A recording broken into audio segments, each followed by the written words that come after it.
আমাদের যাদের ডায়াবেটিস আছে বা আমাদের আত্মীয়স্বজন বা কাছের যাদের ডায়াবেটিসে ভুগছে তারা অনেক সময় রোজা আসলে খুব চিন্তিত হয়ে পড়েন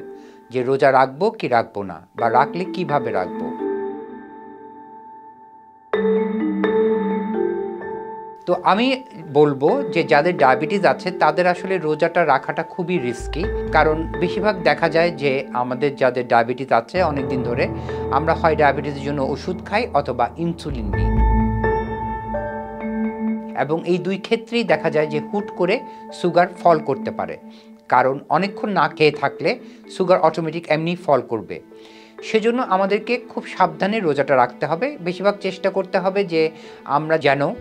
মাগরিবের সময় মানে ইফতারির সময় যেন ওই ডায়াবেটিসের ওষুধ বা ইনসুলিনটা নিই, সেহরির সময় এগুলো যেন অ্যাভয়েড করি, কারণ ইফতারির সময় নিলে পরবর্তীতে আমার সুগার ফল করলে আমি কিছু একটা খেয়ে নিতে পারবো।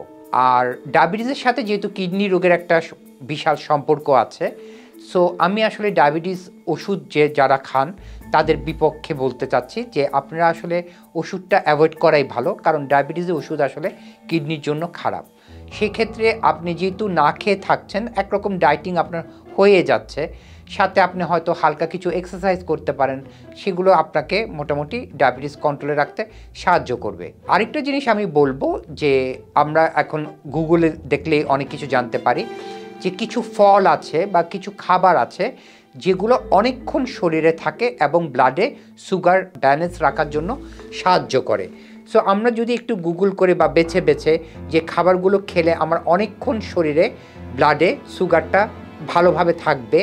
এবং আমার সুগার ফল করবে না, সেই জাতীয় খাবারগুলো আমরা বেশি করে খাবার চেষ্টা করব সেহরি এবং ইফতারির সময়। যদি মনে করেন যে রোজা রাখার পরে দেখছেন যে না আপনার শরীর খারাপ রাখছে, সুগার কমে গেলে অনেক সময় খুব দুর্বল লাগে, ঘাম হয়, অস্থিরতা লাগে,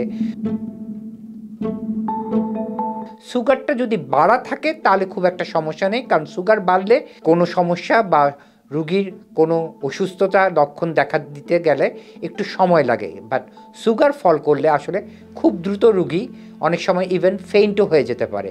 এমনও ঘটনা আছে যে মারাও যেতে পারে। সেজন্য আমি বলবো যে ডায়াবেটিস রুগীদের আসলে যতটুকু সম্ভব রোজা না রাখাই ভালো, আর রাখলেও খুব সাবধানে